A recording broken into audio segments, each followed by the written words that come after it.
Well, hello everyone, and welcome to another episode of Cafe New Canadians. This session is brought to you by New Canadians in collaboration with Wood Green Community Services. New Canadians is a TV and web-based series for newcomers to Canada. Through its nationally aired TV show and digital platforms, New Canadians informs and educates newcomers and immigrants about settlement, education, employment resources, and services. You can watch New Canadians every week on Omni Television across Canada, or you can visit their website at newcanadians.tv, or on their YouTube channel where this session is currently being live streamed. As I mentioned, this is also being co-hosted by Wood Green Community Connections, and I'm going to pass it over to Kim Coster to introduce the programming there at Wood Green.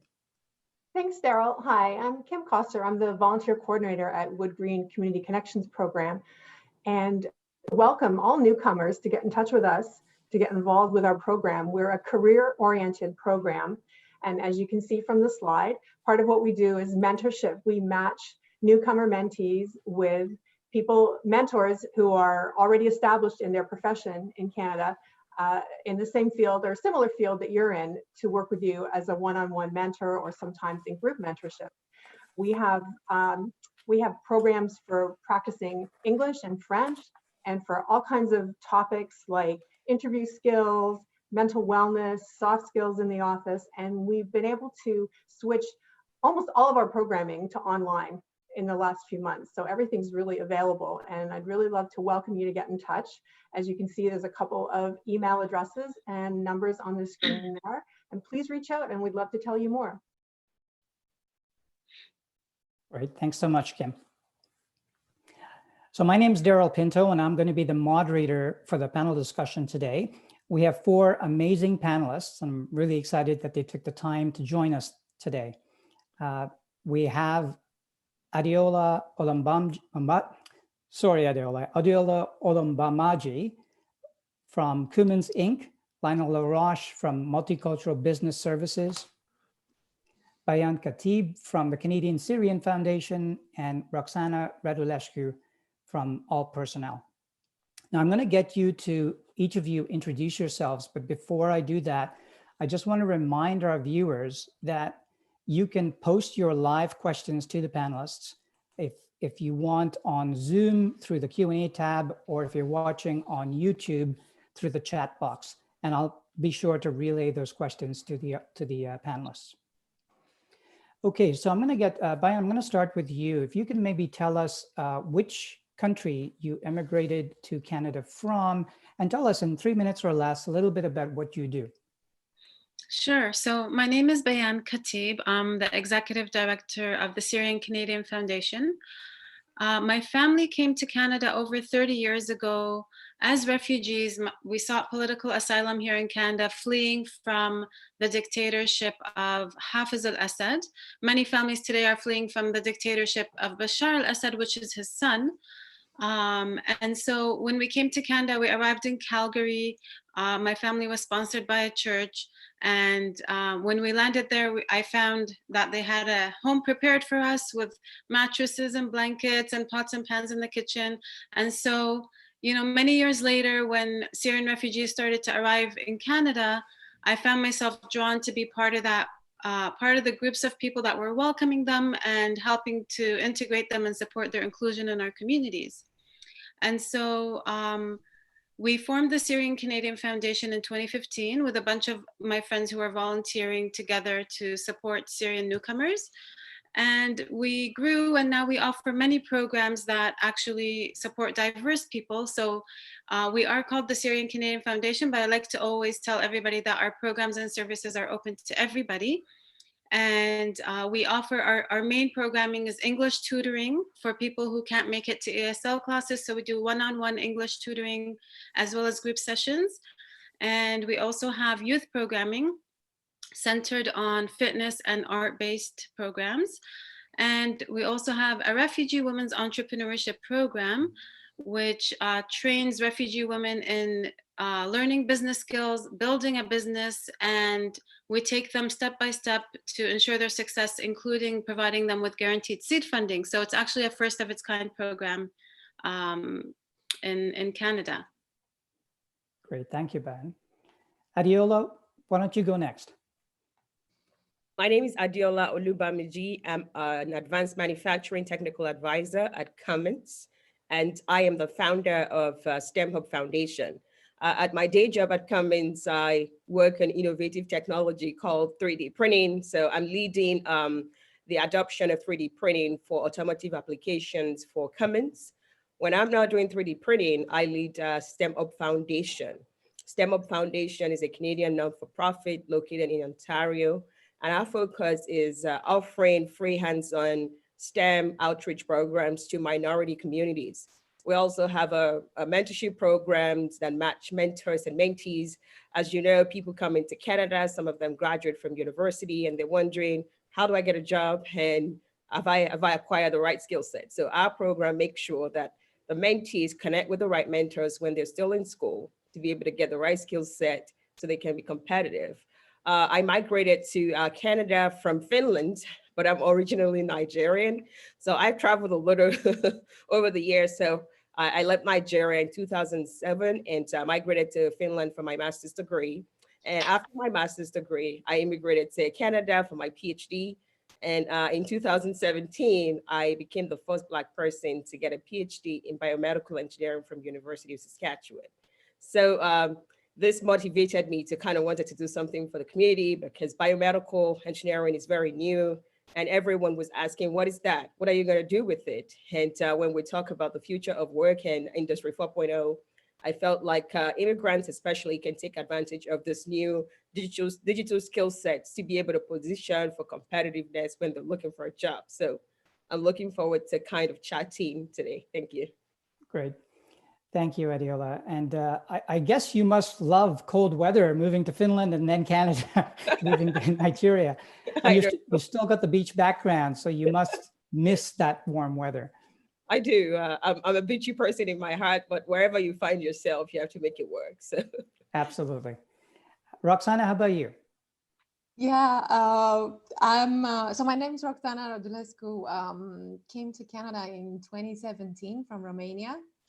And I come from a corporate career in learning and development for more than about 15 years. And I am now the founder of All Personal Training, Coaching, and Consulting. And what I do now is I help leaders in startups and corporate and nonprofits build game-changing teams and cultures. I also teach in the bridging programs at York University and Collège Boreal, and I teach workplace communication, culture, and success as well. And I am honored to be part of the TEDx speaker group and also a podcaster and online soft skills course designer.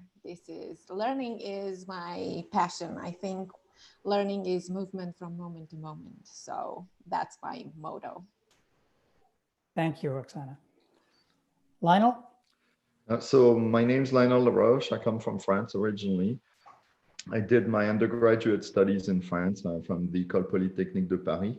Then I moved to the United States. I did a PhD in chemical engineering at the California Institute of Technology. I got married to a Canadian lady, and that's how I ended up in Canada. And I got a job at Procter & Gamble. I worked as an engineer for 4 years there. Then I moved on to Xerox. I worked as an engineer again for 3.5 years. And then I became a cross-cultural consultant. That's what I've been doing for the past 22 years.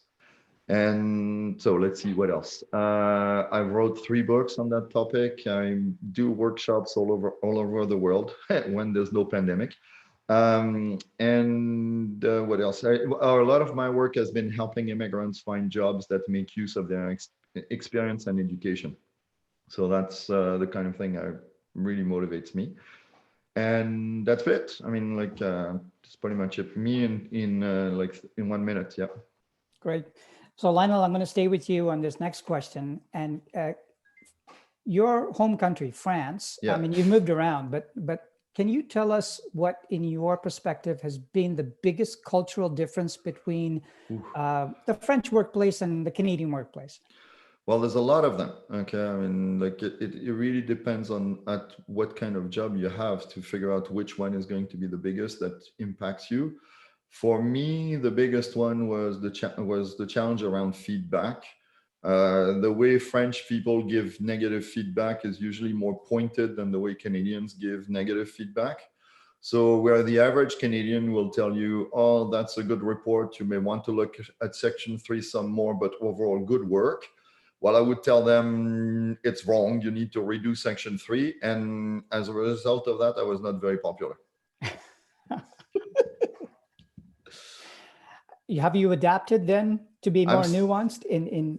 I'm still working on it. I mean, so this is one thing which I find that I came to Canada, I was 25.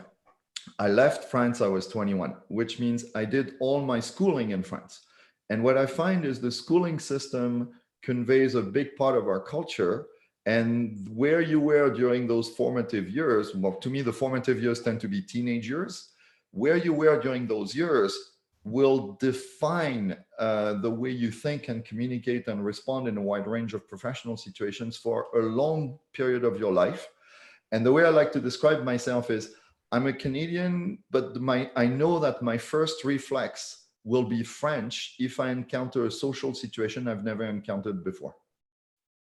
And I learned this the hard way. I mean, it's like, so I told you I was married to a Canadian lady. Unfortunately, she died. And when she died, I had to organize the funeral. And I've never organized a funeral before. Actually, I've never been to a funeral in Canada by the time she died. And so I'll always remember that discussion with my mother-in-law. We're in the kitchen and like, my reaction is, well, French reaction. I said, well, we'll do the wake in the house. And I really get along very well with my mother-in-law. I mean, like my wife died 13 years ago. I still take my mother-in-law to the hospital for eye exams and stuff.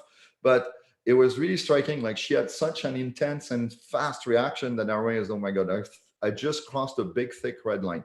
She went, no way, we're going to do it in the funeral home. And I realized, my reflex is French. And if I do it my way, it's not going to work. And I told my mother-in-law, you organize, I pay. This way it will be done the Canadian way. And you know, it's still my role to deal with it. But like, so that's the way we managed it. That is a striking example. Thank you for sharing that. You're welcome. Adeola, I'll give you a choice. Comparing Canadian culture, big difference between either Finland or Nigeria. You pick. I think I'm going to probably do both. I will start with the Nigerian one. As a Nigerian, we're a little loud and quite very happy, and sometimes I would say confrontational. So the Canadians are not confrontational in any way. They're extremely quiet. They're not direct. You know, it's quite different from the culture that I came from. What I mean by this is if you're in a meeting, somebody doesn't agree with what you said, the Nigerian way is you just keep quiet. And in Canada, people may feel like that got under your skin, and that's not it. That is out of respect. Now, when we greet one another, we're a little loud. People are sort of happy. In Canada, they expect everything to be kind of quiet. You know, it's quite different. Other things that I really see that are very different is when you look at how Canadians interact. So if you come in on Monday, people would greet you and ask you questions about how you spent your weekend, and you know, people will start to talk about their personal life, what they did and whatnot. Back home in Nigeria, you keep work strictly separated from personal life. So you don't talk to people about who their wife is and trying to ask them about what they did over the weekend. That's like prying. So people don't do that. So when a typical Nigerian migrate to Canada, and they don't ask these questions about how did you spend your weekend, what did you get up to, you're not going to warm up to people. And attitude could be something that people will talk about and say you have you're not welcoming. Whereas it's a cultural thing because you feel like you're going to cross the line if you ask them about how they spend their weekend, what the name of their son is, and all that. Another one is networking and going out. Back home in Nigeria, hard work is really what get people promoted. It's not who you know. Hard work is really what, people believe that if you have the right grades and you did everything right and you pray to God, you're going to get a job. In Canada, who you know matters, how you network matters, even talking about promotion. You have to kind of advocate for yourself within company and all that. Nigeria, you don't really have to do that, you just have to work hard. So I see that sometimes a lot of time Nigerians suffer at their workplace because they're not advocating for themselves. The last one is on being prideful of what you know. Back home, you have to stay humble. You don't talk about your skill set, and that also showing our resume. Even if you know a lot of things, you're not hyping yourself. I'll just use the stamp, sorry. You're not really talking about yourself like you're the guru who knows all of these things, because you feel like we were taught to stay humble, put your head down. In Canada, you have to hype yourself. You have to talk about what you've done, your achievements and stuff like that. So there is a very distinctive difference. And this also affects people's career because they know all of these things, but they're not talking about it because they're trying to stay humble. Whereas on the Canadian side, if somebody knows two things, they're like talking about it every time. So if somebody needs that skill set, they can come to them because they know it. So all of this kind of make it clear that there's a distinction between where I came from and what was happening. Have I adapted? I did. I had to adapt because that's the only way, right? And now looking at the Finnish perspective, there are, I think, a little similar to the Nigerians in a little way when it comes to not tooting your own horn. Finns don't toot their own horn. They're extremely quiet. They're extremely polite that it gets to a point where you think they don't want to talk to you at all. Maybe they don't like you. They don't make eye contact. So when I went to school in Finland, spent about 4.5 years there, and I learned that I'm not supposed to make eye contact, that eye contacting is rude. And then I moved to Canada where I'm supposed to make eye contact to show that I know what I'm talking about. So for a few years, I look down when I'm talking to people, and it was showing lack of confidence. And it was, so depending on where I have this mixture of culture that keeps affecting me, but those are two things that I think on the Finnish side, the extreme quietness may make people think that a Finn is not good enough. Maybe they're not smart.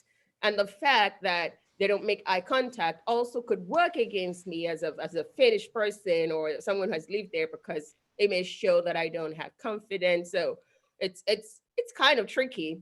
Have I tried to adapt over time? I didn't have a choice. I think one of the things that helped me was during my PhD, the first 6 months, I took a course on acculturation. And that course helped immigrants to understand this is what is expected of you.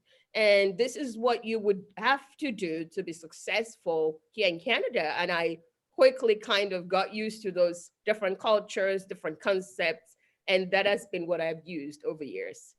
Thank you. Fascinating. Adeola, we have an audience member that wants to know where in the world you are. You're not actually on the beach, but if you want to maybe tell the city that you're in, that would be great. I'm actually currently in Indiana, Columbus, Indiana, in the US. And if you ask me a question on that, I will expatiate a little more. Great. Roxana, how about you? Romania and Canada, what's the big cultural difference you found? Well, we're really Latin people in Romania, so really warm and really kind of outgoing. And I found that Canadians, they are friendly, but not that friendly. I mean, there's a limit to it, and they're friendly and they express it differently. So for me, for instance, coming from Romania, it was mostly seeing people. What struck me, I still remember that what struck me during the first 2 months of being here was people holding the door for the people behind them. And this is something, so I come from Romania. I traveled a lot in Europe with my former job. I'd never seen that before, done that regularly. People caring for what happens after them, behind them, somewhere else. And for me, this is maybe the biggest cultural difference. And I think not just Romania to Canada, I think many parts of Europe maybe to Canada, is this great sense of community. They have a very, very strong sense of community, and it just transpires in everything that they do. And I remember that I was talking to people and I was telling them, you do realize that you're holding the door for people behind you. And they were asking me, almost no exception, doesn't everybody do that? And I was like, no, not everyone in the whole wide world does this for the people behind them. And this is what I find with my kids' school. This is what you find on the bus. I still remember I was on the bus one day and there were two ladies. They didn't know each other. And one of them, they were sitting right across from each other. And one of them asked the other one, oh, I love your earrings. Where did you get them from? And they started this conversation and they were having so much fun. And everybody around them was participating. And it was all spontaneous. And this is something that you don't see happening in Romania, for instance, not at this scale, as friendly as we are. But we're friendly with people that we know. Here, you get out in the street and you find somebody who smiles at you or who says something nice to you or who, I don't know, just asks you something about, oh, what do you have there? Where are you going? Oh, nice day.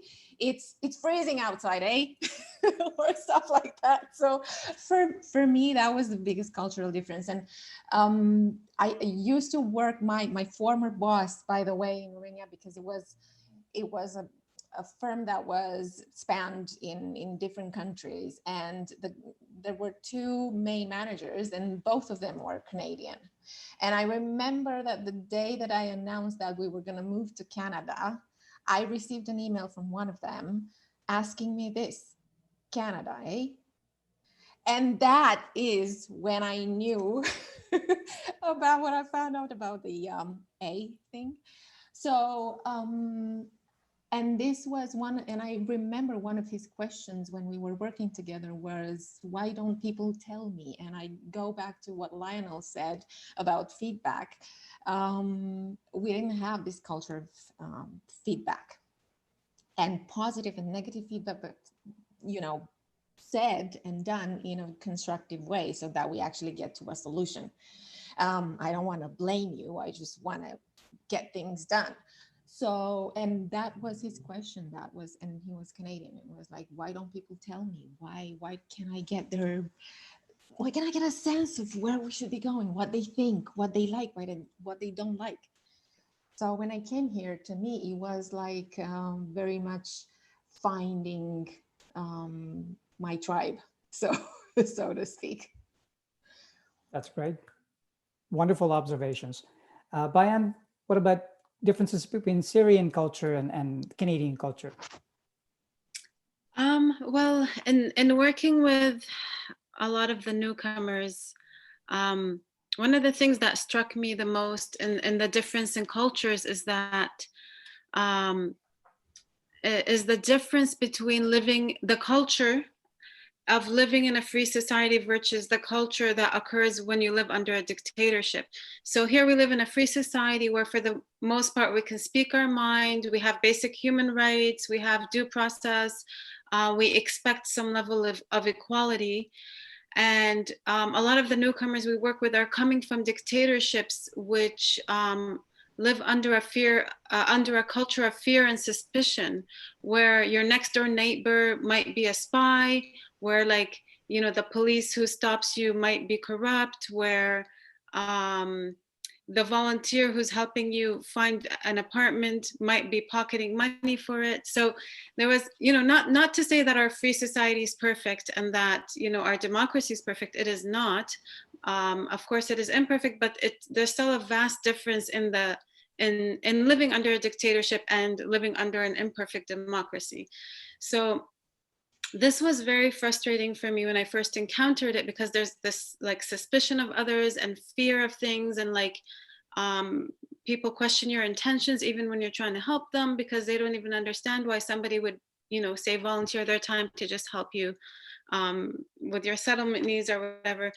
But even though this could kind of, kind of be upsetting at first, when you think about it, it's kind of like they're traumatized. It's kind of like an abused person, and the way they would be fearful and suspicious of others. So we have to be understanding. We have to rebuild trust with newcomers coming from these types of countries, and we have to help them see the world in a different way, step by step.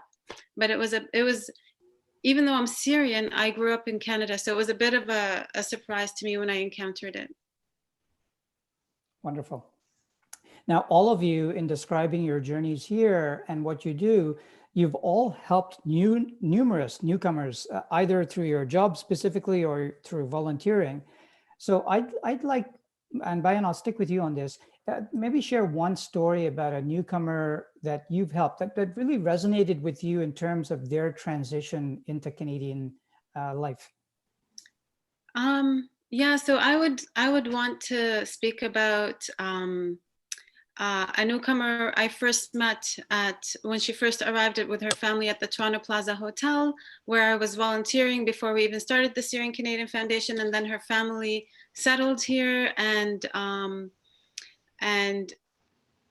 I guess when I first saw like the hundreds of Syrian newcomers who were coming like with nothing with them, and like, so much trauma and that sort of thing, I didn't have big expectations of what they can do here. But this girl proved me wrong, and she was so inspirational to me. So she's very young, but she got into Ryerson University, and she's studying politics and governance, and she has immersed herself in so many volunteer opportunities.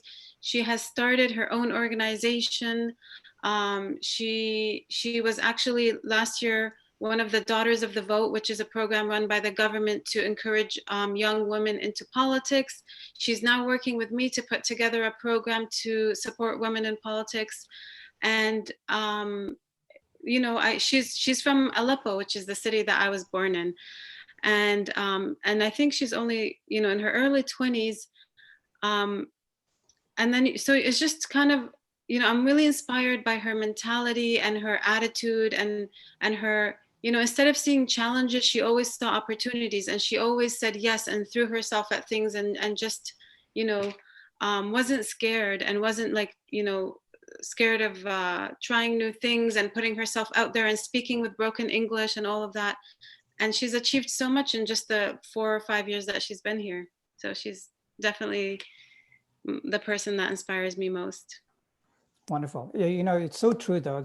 So much of what holds an individual back is that attitude in their own head, that voice in their own head. And if you don't have that voice, the bravery allows you to open so many more doors. That's great.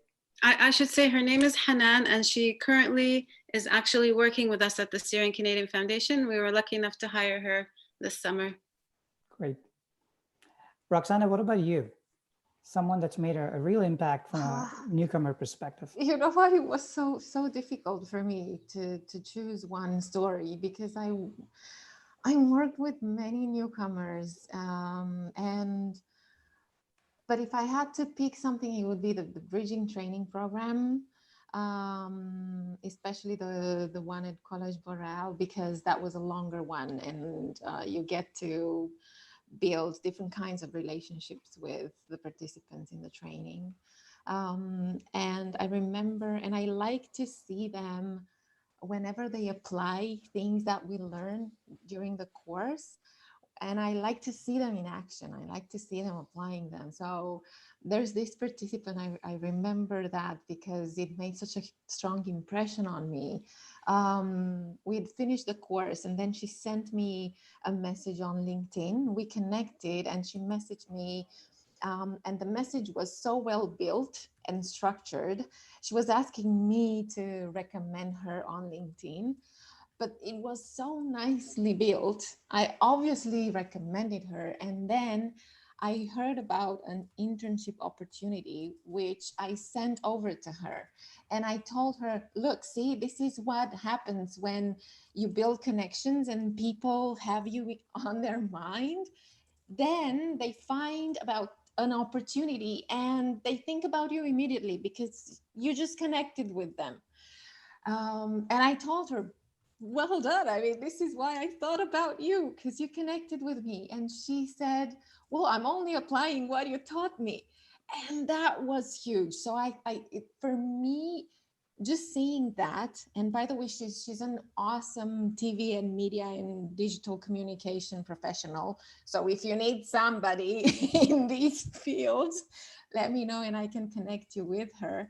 She's amazing. But I think it was this leap from, and I go back to what Adeola was saying, you know, we were not necessarily used to selling ourselves, to not necessarily tooting our horn, but just what are you good at? What is your experience? What are your results? As if you were your own business. This is what I tell everybody and that I talk to that's a newcomer here. If you were your own business and you are your own business when you're looking for a job, why would they hire you?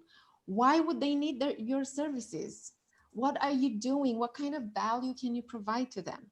And seeing that leap from, oh, I have my resume, I'm a good professional, but I don't feel comfortable talking about myself, to actually them being able to talk about what they can do. Because bottom line, it's not even who you know, it's who knows what you can do. That's the power of networking here.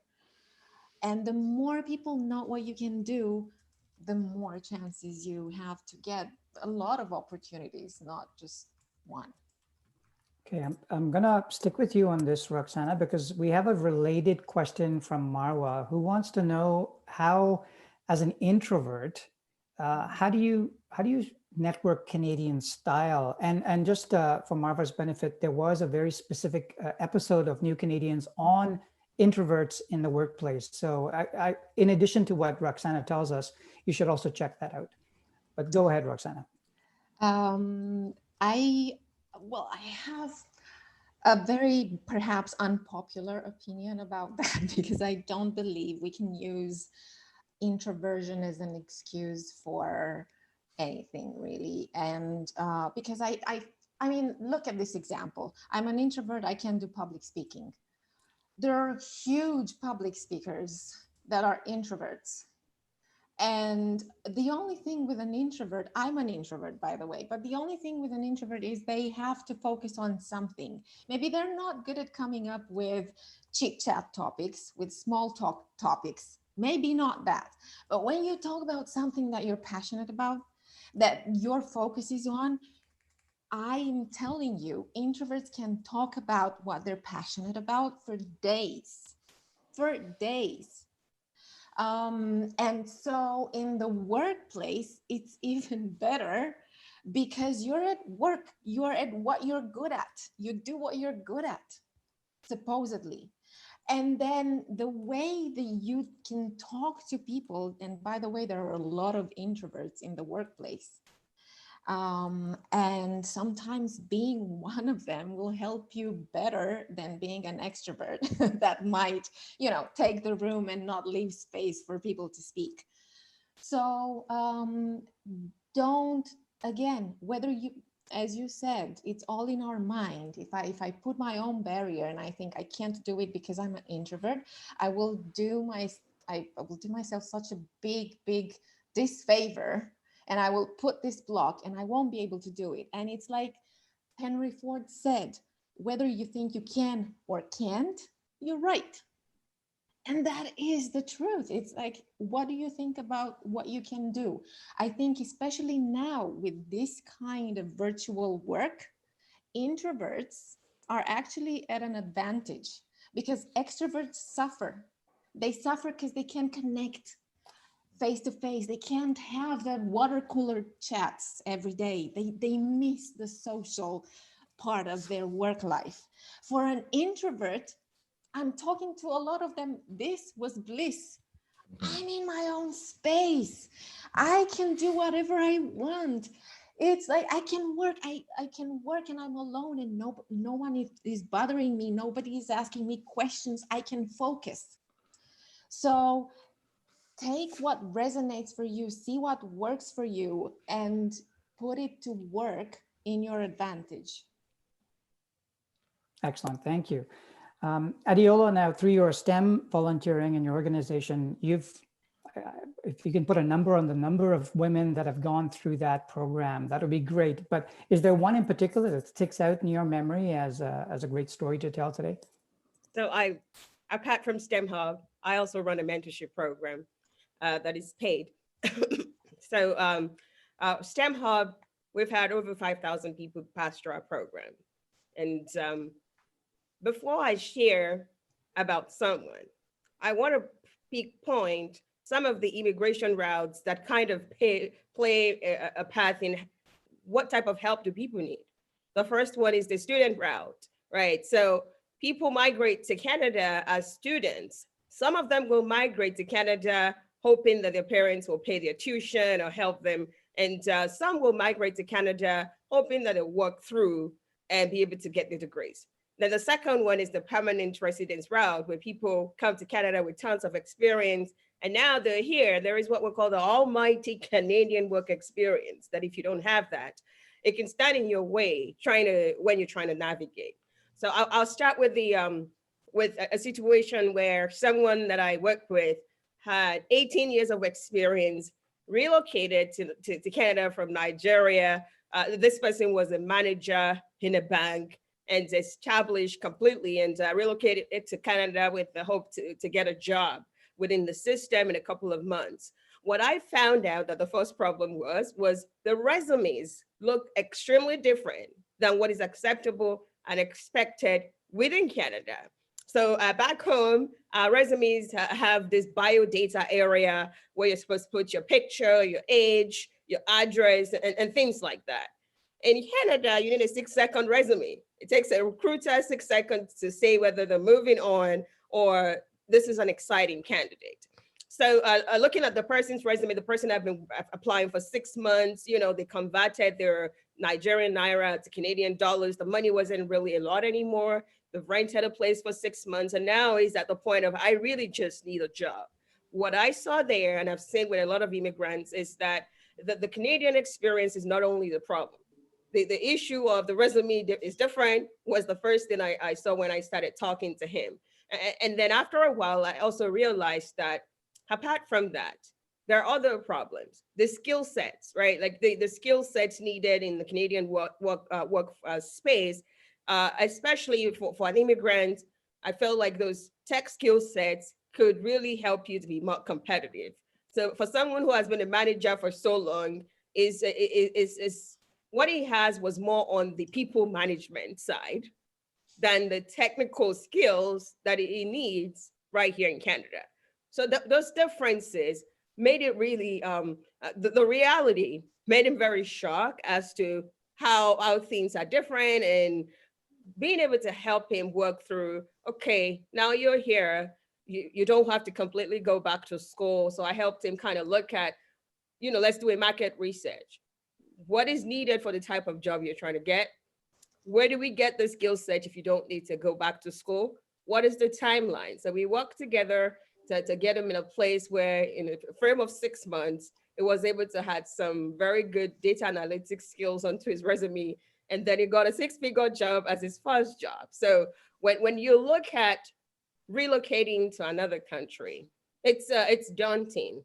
But oftentimes when people are coming to Canada, there is the dream of, I'm going to the promised land, the land flowing with milk and honey, because everyone thinks Canada is going to solve all the problems without having to think through the fact that you are going to need money when you get to Canada. The job may not come on time. You may have to re-strategize. You may have to network. You may have to seek help. So that's one story that, to me, the 1-year period, this man got from getting excited to a point of depression, to now seeking help, to now going back to, start to upskill by taking courses.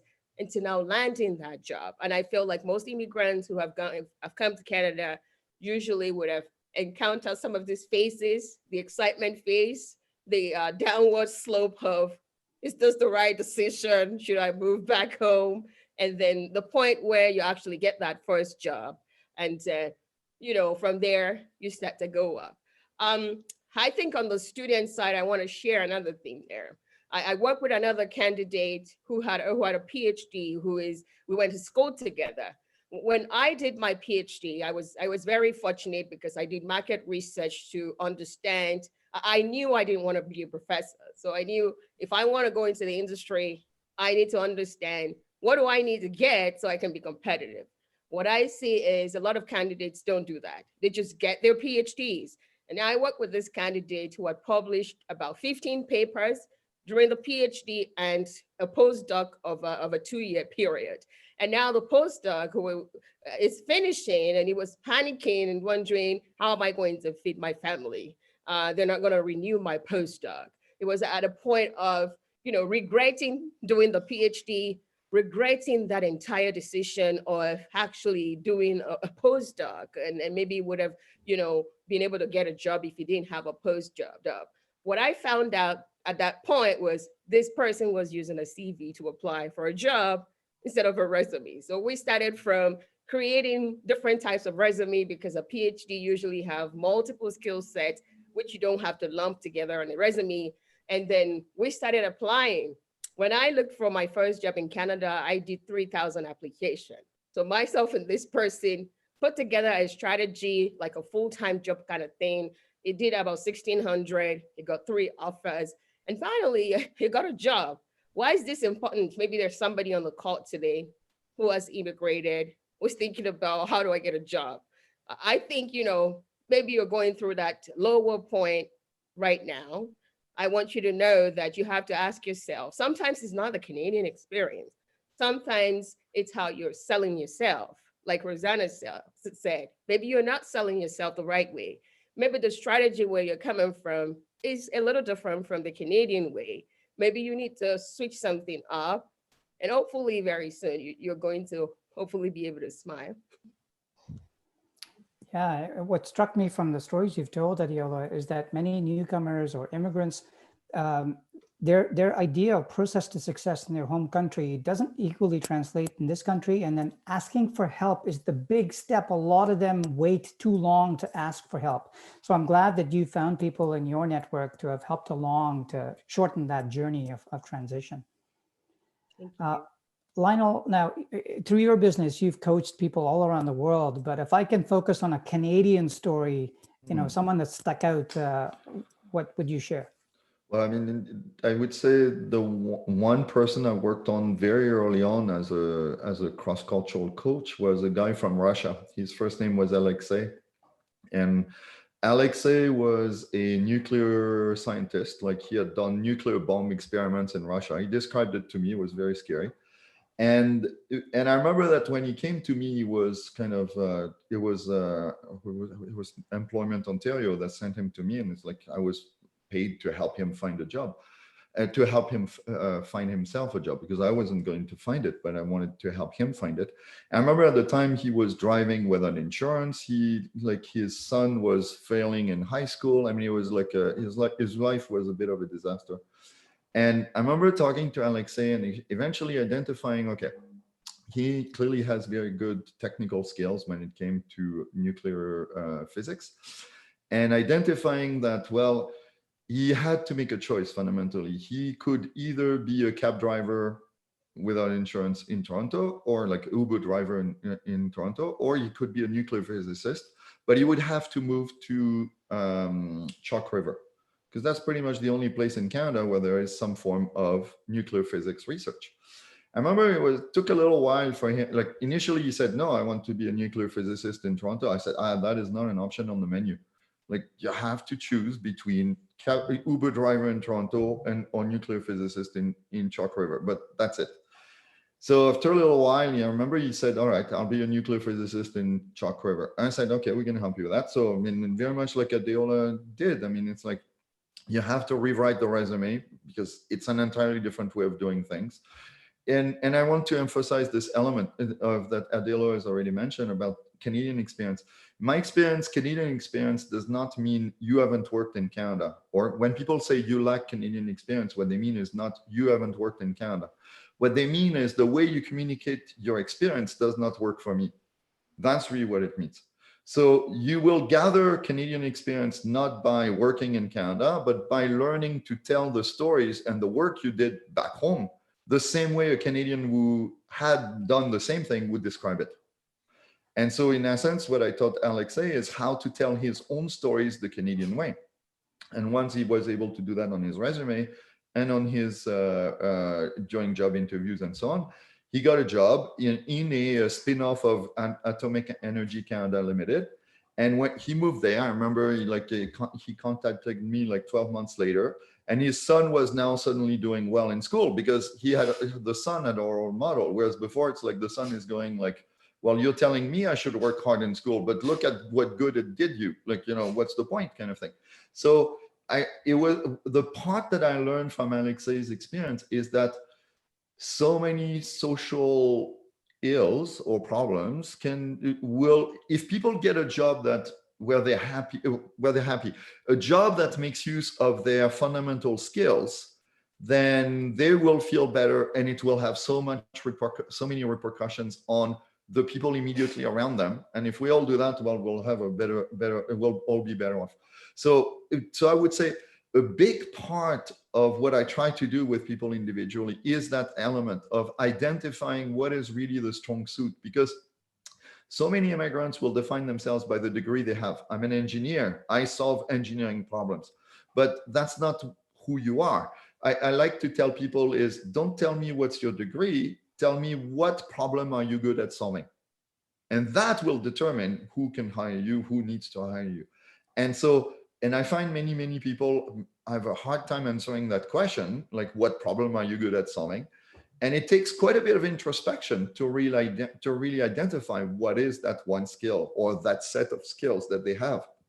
But when we do that, usually the job search starts moving at warp speed, because it goes back to the idea of now you can do a labor market and you have something very tangible for that to look for. So Lionel, to that point, I find the immigrants I come across have a bias towards certifications and degrees, right? They tend to pick that route. Yeah. And what you're saying is try to solve a problem or answer the question, what problem you're trying to solve. If the degree of certification helps towards answering that, that's great. If it doesn't, don't pursue it. It's an expensive way to go about an uncertain endpoint. Well, I mean, most immigrants today who come to Canada come from cultures that are significantly more hierarchical than Canada is. So hierarchy means the boss is the boss is the boss. It also means the degree is what really determines what your future will be. And so as a result, if you grow up in a hierarchical culture, you really want to have a high level degree. You want to graduate from the best university in the country. And that will mean so much back home. Then you end up here, which is an egalitarian culture. And it's like people don't ask, well, where did you get your degree? And what degree did you get? It's like, what can you do? And it's like, well, I've never thought of that question. And yes, many immigrants, I mean, the most striking example is if you tell the average immigrant, you need to improve your project management skills, almost all of the people I've worked with will immediately react by saying, I will go get a PMP certificate, okay, from the Project Management Institute. Because back home, learning a skill and getting a piece of paper is synonymous. But in Canada, that's not the case. You can learn a skill without getting a piece of paper, and you can get a piece of paper without learning the skill. Because I've seen people who got the piece of paper and clearly couldn't do it anyway. Okay. So how do you learn project management? Well, you can volunteer, you can to manage a project for a not-for-profit association. You can shadow somebody who's good at project management. You can start a discussion club on how to improve project management. You can read a book, you can take a course without taking a whole certificate. There's so many things you can do that don't involve a piece of paper with your name on it.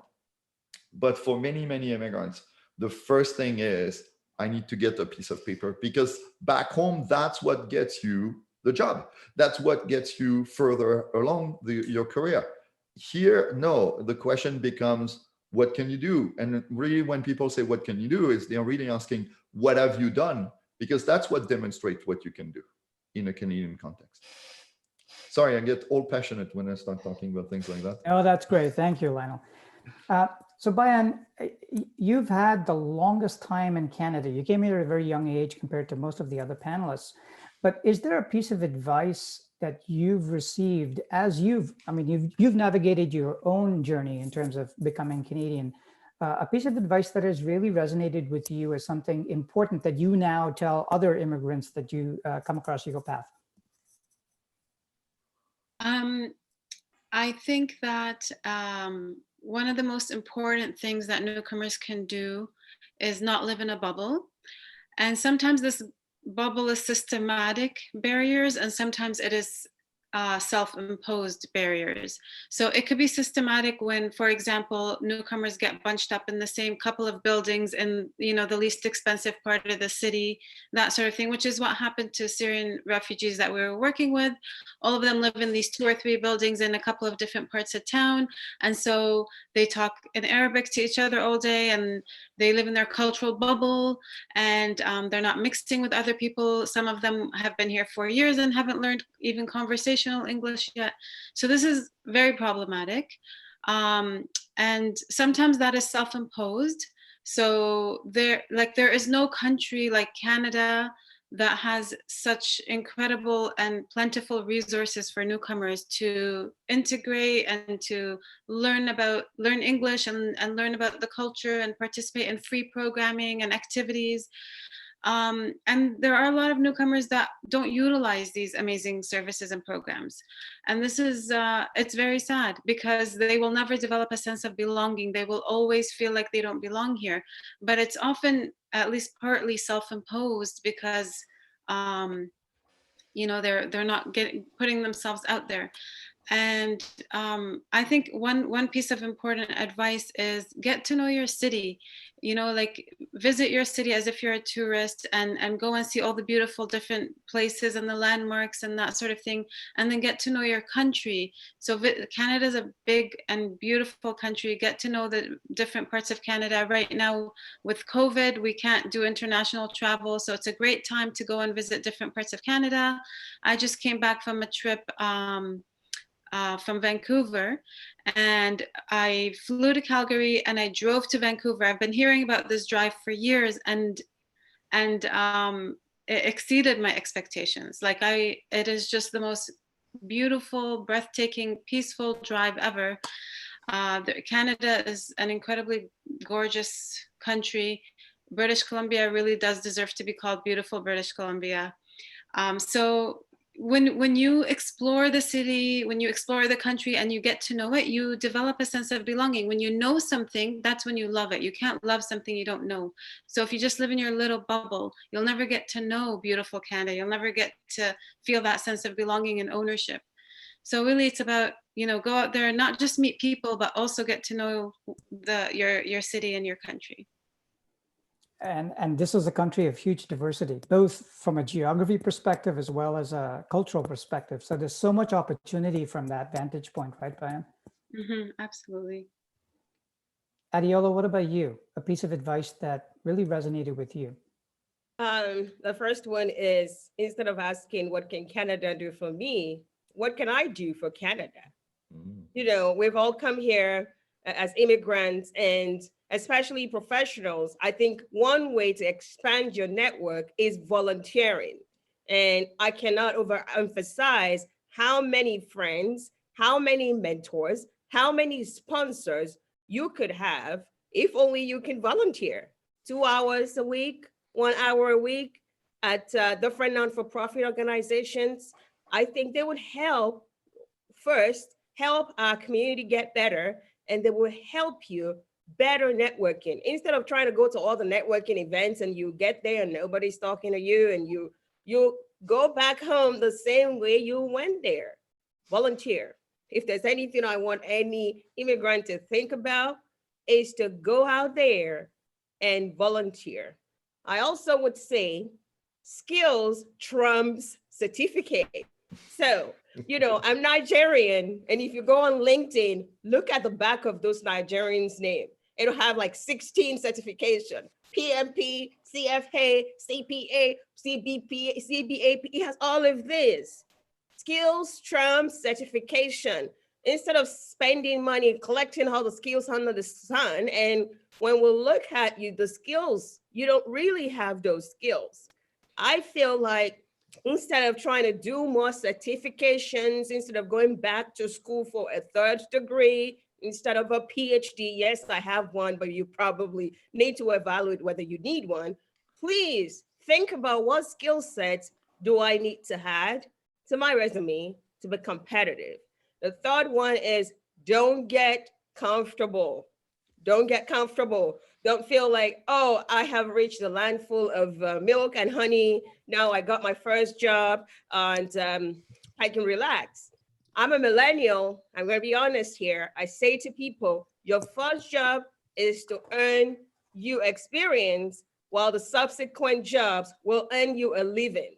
When you get your first job, be a sponge. Soak all the knowledge that you can get. Get a company to pay for those skills for you. Get to shadow somebody. Volunteer to help them on that project so that you can get the skill sets that you need to build that portfolio, so that when you want to move to that next job, you can ask for more money. You can now start to live a better life within the country. Canada is there. I always also say to people, Canada doesn't just offer you a Canadian opportunity. It offers you first a North American opportunity. It also offers you a world opportunity. I'm a Canadian. I live and work in the US on TN visa. That's a possibility, depending on what career you have pursuing, depending on where you can get more work done. You, as someone who comes to Canada, you just don't have to say, this is where I want to spend the rest of my life. What you are doing, what your career calls for, I would say is what you should do. If you can go work in the US to do more for yourself and your family, when you become Canadian citizen, this is a possibility under the TN visa. I still have to pay Canadian taxes. I still have houses in Canada, but I work in the US and still I'm here talking to new immigrants because I'm Canadian. So I want to tell you that all of these things I want you to think about as a new immigrant. The amount of skills that you can have on your resume to be more competitive, the fact that you can't be comfortable, you can't just say I've arrived and that's it, I've got my first job, I don't need more. Think about all of these things that I've talked about, and I really do hope that you succeed, really be happy with Canada as some of us has been. Always proud, even if I live in the US. I have to say, Adeola, you make the world seem very, very small, from Nigeria to Finland to the US to Canada to back to the US, right? It's just an opportunity for the taking. Lionel, what about you? A piece of advice that you've either received or you've shared? I would say the one piece of advice I give to everybody, which I find people hear it, but I think they understand it intellectually without understanding it in their guts or in their heart, whichever location you place emotions, is the need to think of yourself as a specialist. Canada is a land of specialists. People define themselves as specialists. It's true in many developed nations, but it's particularly true in Canada. You ask family doctors to tell you what they do, and they'll tell you they specialize in family medicine, as opposed to telling you they're general practitioners like in the UK. So the key part is we need to think of, as immigrants, we need to learn to think of ourselves as specialists as opposed to generalists, because our resumes, our whole way of thinking is geared towards trying to say we can do as many things as possible. Okay. I've had people say, oh, I'm an IT specialist, I can do anything with computers. And it's like that in Canada is the wrong answer. You need to tell me which specific kind of problems are you good at solving. So learning to think like a specialist and live, I mean, in a sense, like the way you network, the way you communicate, everything has to be tied to that one thing. You're a specialist, and it has to show in all your actions, words, and behavior. That's awesome. Roxana, I'll give you the last word in terms of piece of advice. Okay, piece of advice shortly, because I'm conscious of time as well. Always know your worth. And this came up in a discussion that I had with a recruiter in my early days of job searching. And I knew the kind of job that I was interested in. And she asked me, okay, so what is the salary that you're looking for? And I told her I have no idea. So I remember her now. She smiled and she said, I appreciate you saying this, but never say this to anyone else. Always have a range in mind and always know what to ask for. So what I tell everybody that I talk to that comes here and is new to Canada, I tell them always know what to ask for. Because if you don't know what you're asking for, nobody is going to be there to offer it. You have to be very specific. Have the ask. Think like an entrepreneur and have the ask. If you don't have the ask, nobody is going to have it for you. And you won't be getting anything back because they won't know what to help you with. Wonderful. Well, listen, we have run out of time and I wish we had longer to keep chatting.